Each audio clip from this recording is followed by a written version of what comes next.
Okay, this review is for Monday the 12th of February. See how quick we can do this.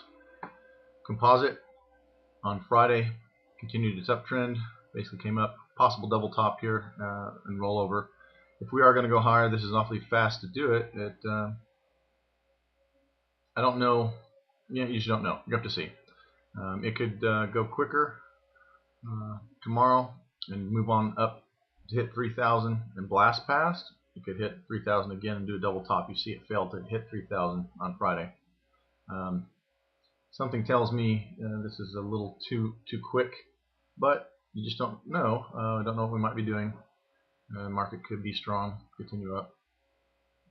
Here we see this very accelerated trend line we've had. This is faster sustained movement over a course of 3 days than we've had at any point in time. I think in this entire run-up. Nowhere in here, I suppose maybe through here, although it doesn't quite look like it. This would have been, that's not even comparable. So this is the steepest movement up, I'd say. Well, perhaps those are comparable.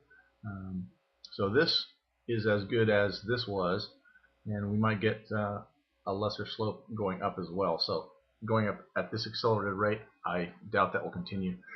But as you see back here, we went up at a slower rate, but did continue higher. We may get some more of that. Then again, we could double top and pull back for a more sustained retracement for the next couple of weeks. We'll have to see. But anyway, here's your uptrend line, very accelerated. You can judge tomorrow's action by that. Off of this very accelerated trend line, you saw that the candles following this were subsumed within that prior day's action, and it took a little while to get going again.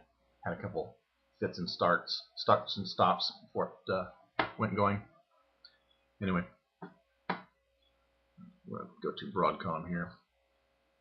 Broadcom, nice hook back up from this plunge. Nice kind of J-hook movement back that has resulted in this quick fall after a nice smooth movement, popping back up very strongly.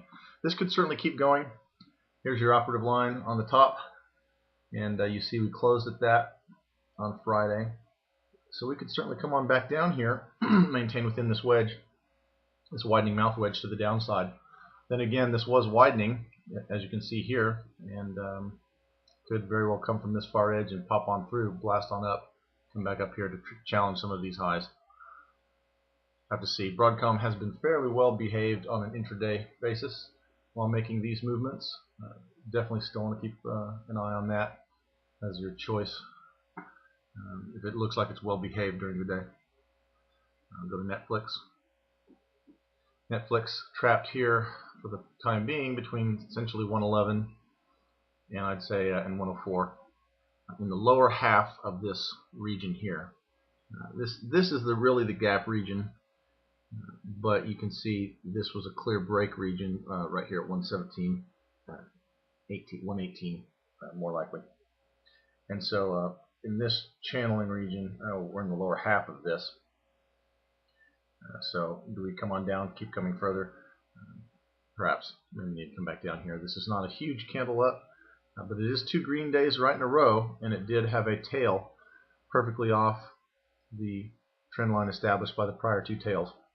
So could we hook back up, go above this downtrend line here, and start moving higher? Definitely could. So have to watch for that. Here are your 2 lines coming together into a tip. Let's see if we're going to maybe start heading back up. Breaking that line could be bad to the downside. Might plummet, actually. Netflix is coming back down pretty quickly. This could be some hook over to get back down to 100. If this doesn't hold here at 104.50, 105, if that doesn't hold, you definitely see 100, I'd say. Then again, it could bounce off of 105 and head higher, so that's going to be a key level. What else? SanDisk. SanDisk here, still above this region, defined by this. These 2, how are these wicks? Back here before the break due to earnings. This parallel line from these 2 wicks, that's where it stopped on Friday and pulled back. This is a strong movement, however. Go back above this line, head to 51, break out of 51. It could be very strong upward. This is a pretty sizable wick, however. It's just as big as these. It's just as big as this wick, which led to a down day and a fall prior to that. So you very well could just need to come on back down and fall below 50 and move on down. It really could do either. You definitely have to look at it, gauge it as it produces its candle throughout the day. X. Nice movement up. We are above the downtrend line that we peeled over from, below 28, breaking 27. We're back above this. We closed above this downtrend line through these wicks here from this break, or from this rollover elbow. So we could come on back up, back to 27.50, past 27. Could do any number of things. 27, of course, is a key level for X, and it might fail at that level. That's a decent possibility. Maybe it just fails at 27, comes back down, and gives a nice retracement candle. If the market's going to be pulling back, X is still in.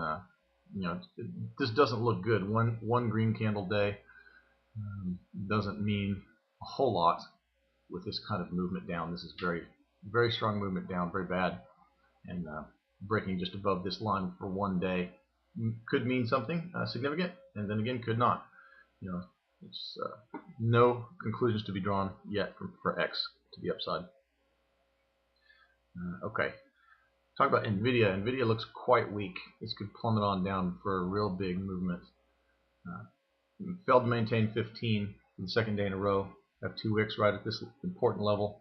15, you can see, is a critical level, and it hasn't done anything with it. It's been pretty bad. So if you go through this line right here, you see that wick right off of 15 and right off of this upper downtrend line.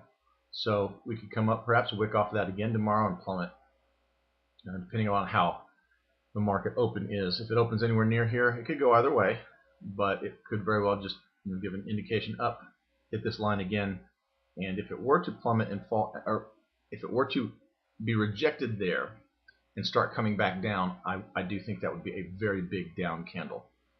So for the most part, anything below, well, anything really living below this new lower down bottom uptrend line established by yesterday's tail, anything really living below that, you're getting squeezed right between both of these, and that's going to fall, that's going to break, and that's going to look really good to the downside, I think. Below 1480 tomorrow, you very well could come down to 1440 with Nvidia as bad as it looks. I think certainly 1460. That might be something to look into. Amazon was looking really nice, was bad on Friday, did not fall below the prior start, or at least did not close below the start of the prior day. So it currently is still above this downtrend line at the top here. Could it springboard on back up, start moving up? Sure. This is not what I would expect for a lot of healthy upside immediately from Amazon, especially since the day on the market was good. This is more in line with this type of movement here, looking really good, and then breaking and coming down lower. So maybe we get a gap lower, and this is repeated down here below 180 or something. We get a tail, start coming back up, and then you could get your upside a few days later. Currently, this doesn't look really good for Amazon, but depending on the type of day it is, you could still get a very nice candle either direction. You could also get some of these little piddling candles that are not that tradable. So Amazon still could be very good though. Called this Google right at the end of my last video. Talked about how Google looked really, really weak. Gap closure seemed to have been gap closure was completed, and that may have had people determine that Google was going to go down. And it's been really bad for the last 4 days after this break, tipping over. Did that in spades. Did this movement very quickly. I talked about it coming down. If it were to do that and break, that it would come down, or very well could come down to 600, perhaps even past, I said, but it came down straight to 600 just perfectly. Very nice break and rollover, two-stage, big time break and fall. right down to 600 and it's 615. That could continue. That could continue, definitely. You see how important this line is right through here. It's very, very clear. 600 would be a big deal for Apple falling back below. So could be some real potential there. Best Buy looked really good to the upside. Closed above the tops for the past 2 days. Maybe right on it. Looks to me a little bit above. And that could continue. You could continue on up. It could also be rejected here by the 20 and fall over any number of things. But coming back up here is pretty good. We do have some horizontal price levels through here that it may be finding resistance at. Some of these tails here and these wicks. This mid-range between the extremes of its movement. We do have, however, a shallow uptrend for the most part, it seems. It seems that's still there. The top is like this. We go parallel from these bottoms. We've had 1 day to try to get below it, had a single close below it, and then a real nice candle to get right back up above it with a sustained 3-day movement upward. Now this was all while the market was going up. So this is not as strong as the market was, but if the market's going to go, Best Buy may very well go. And if it were to break this downtrend line here, that could be really good. Hit 25, go past 25, could have a real big candle. 25, 25, just moving up very nicely. Similar to this type of recovery. Don't know. But anyway, those should be pretty interesting. Apple, potential for a double top here, also potential for a major breakout to get above 550. So Apple would be worth looking at. Let's see here. See if we even have anything approaching. No, we're maintaining this uptrend line. That could break out for a huge candle tomorrow. It could be really big upside. That is, of course, if it's living above this line and isn't starting to break and fall down. So Apple is one to watch tomorrow, definitely. Qualcomm making new highs, so perhaps that continues. This is a real strong movement up for Qualcomm. Qualcomm, I think, has been strong for a long time. Take a look at it real quick. Here we are. Yep. Here's a 5-year chart. New highs on the 5-year. Let's take a look at a 15. Okay, yeah, Qualcomm is up into crazy 1999-2000 territory. So there's not. Let's draw some lines here, see where we're at. Okay, so we're above this right here. So there's really no top on Qualcomm at the moment. Maybe the bottom of all of this congestion over here or there. At the moment, we're actually even above that. So there's really no top on Qualcomm right now either. It could very well just come up here to 70 without much problem. Let's take a look from these important levels here. We're going along something like that. We go up to 70. So could be really good. Qualcomm upside. That's all I want to talk about. That concludes this review. Good luck trading tomorrow.